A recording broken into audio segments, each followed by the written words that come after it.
ಸೃಷ್ಟಿಕರ್ತ ದೇವರು ತನಗಾಗಿ ಒಂದು ದೇವಾಲಯವನ್ನು ಕಟ್ಟಿದ ದಿನ ಇದಾಗಿದೆ. ಹೊಸ ಹಾಗೂ ಹಳೆಯ ಒಡಂಬಡಿಕೆಯ ನಡುವೆ ಸಂಪರ್ಕ ರೂಪಿಸಿದಂತಹ ದಿನ ಇದಾಗಿದೆ. ಇಡೀ ಲೋಕಕ್ಕೆ ಒಂದು ಭರವಸೆಯ ಕಿರಣ ಹುಟ್ಟಿಸಿದಂತಹ ದಿನ ಇದಾಗಿದೆ. ಪ್ರಿಯ ಸಹೋದರ ಸಹೋದರಿಯರೇ, ಈ ಶುಭ ದಿನವಾಗಿದೆ ಕನ್ಯಾ ಮರಿಯಮ್ಮನವರ ಜನ್ಮದಿನ. ಇಂದು ಅಖಿಲ ಪವಿತ್ರ ಧರ್ಮಸಭೆಯು ಮರಿಯ ಜಯಂತಿಯ ಮಹೋತ್ಸವವನ್ನು ವಿಜೃಂಭಣೆಯಿಂದ ಆಚರಿಸುತ್ತದೆ. ಪ್ರಿಯರೇ, ಗಬ್ರಿಯಲ್ ದೂತನು ಕ್ರಿಸ್ತ ಜನನದ ಮುನ್ಸೂಚನೆಯನ್ನು ನೀಡಲು ಕನ್ಯಾ ಮರಿಯಮ್ಮನಲ್ಲಿಗೆ ಬಂದಾಗ ಆಕೆಯನ್ನು ದೈವಾನುಗ್ರಹ ಭರಿತಳೆ ಎಂದು ಕರೆಯುತ್ತಾನೆ. ಇಡೀ ಬೈಬಲ್ ಶ್ರೀಗಂಥದಲ್ಲಿ ಮರಿಯಮ್ಮನವರನ್ನು ಹೊರತುಪಡಿಸಿ ಬೇರೆ ಯಾರನ್ನೂ ಈ ರೀತಿಯಲ್ಲಿ ಕರೆದದ್ದು ಅಥವಾ ಈ ಮಟ್ಟದ ಘನತೆ, ಗೌರವ, ಅಭಿನಂದನೆ ನೀಡಿದ್ದು ನಾವು ನೋಡುವುದಿಲ್ಲ. ಹಾಗಾದರೆ ದೈವಾನುಗ್ರಹ ಭರಿತಳೆ ಎಂದರೆ ಅರ್ಥವೇನು? ಯಾಕೆ ಗಬ್ರಿಯಲ್ ದೂತನು ಮರಿಯಳನ್ನು ಇಂತಹ ಮಹಾನ್ ಗೌರವದಿಂದ ಕರೆಯುತ್ತಾನೆ? ಇದರ ಉದ್ದೇಶವೇನು?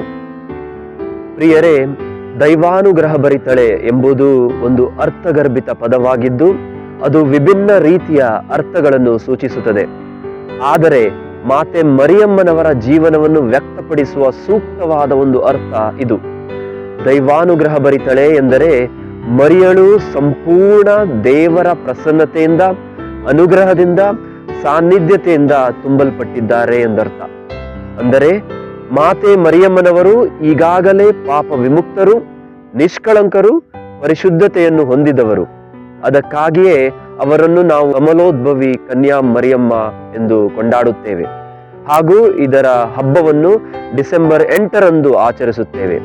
ಸರಿಯಾಗಿ 9 ತಿಂಗಳಾದ ನಂತರ ನಾವು ಮರಿಯಮ್ಮನವರ ಜನ್ಮದಿನ ಎಂದರೆ ಇಂದಿನ ದಿನವನ್ನು ಆಚರಿಸುತ್ತೇವೆ. ಎಲ್ಲಿ ದೇವರ ಸಾನ್ನಿಧ್ಯತೆ ಇದೆಯೋ, ಎಲ್ಲಿ ದೇವರ ಪ್ರಸನ್ನತೆ ಇದೆಯೋ ಅಲ್ಲಿ ಪಾಪ, ಕಳಂಕ ಇರಲು ಸಾಧ್ಯವಿಲ್ಲ. ಲೋಕ ಉದ್ಧಾರಕ ಯೇಸು ಕ್ರಿಸ್ತ ಅವರ ಉದರದಲ್ಲಿ ಜನಿಸಬೇಕಾಗಿದೆ ಎಂಬ ಯೋಜನೆ ಇದ್ದಿದ್ದರಿಂದ ದೇವರು ಮರಿಯಳಿಗೆ ಈ ವಿಶಿಷ್ಟ ಕೃಪೆಯನ್ನು ನೀಡಿದ್ದರು. ಮರಿಯಳ ಜನ್ಮ ಸ್ಮರಣೆಯ ಈ ಶುಭ ದಿನದಂದು ನಮಗೆ ಸಿಗುವ ಒಂದು ಸಂದೇಶ: ಯಾರು ದೇವರ ಸಾನ್ನಿಧ್ಯದಲ್ಲಿ, ಅವರ ಪ್ರಸನ್ನತೆಯಲ್ಲಿ ಸದಾ ಬಾಳುತ್ತಾರೆ ಅವರು ಪಾಪದಿಂದ ದೂರವಿದ್ದು ತಮ್ಮ ಜೀವನದಲ್ಲಿ ದೇವರ ಕೆಲಸ ಕಾರ್ಯಕ್ಕೆ, ಯೋಜನೆಗಳಿಗೆ ಯೋಗ್ಯರಾಗುವರು, ಅರ್ಹರಾಗುವರು. ಪ್ರಿಯರೇ, ನಿಮಗೆಲ್ಲರಿಗೂ ಮಾತೆ ಮರಿಯಮ್ಮನವರ ಜನ್ಮದಿನದ ಶುಭಾಶಯಗಳು. ಮಾತೆ ಮರಿಯಮ್ಮ ನಮಗಾಗಿ ಪ್ರಾರ್ಥಿಸಲಿ.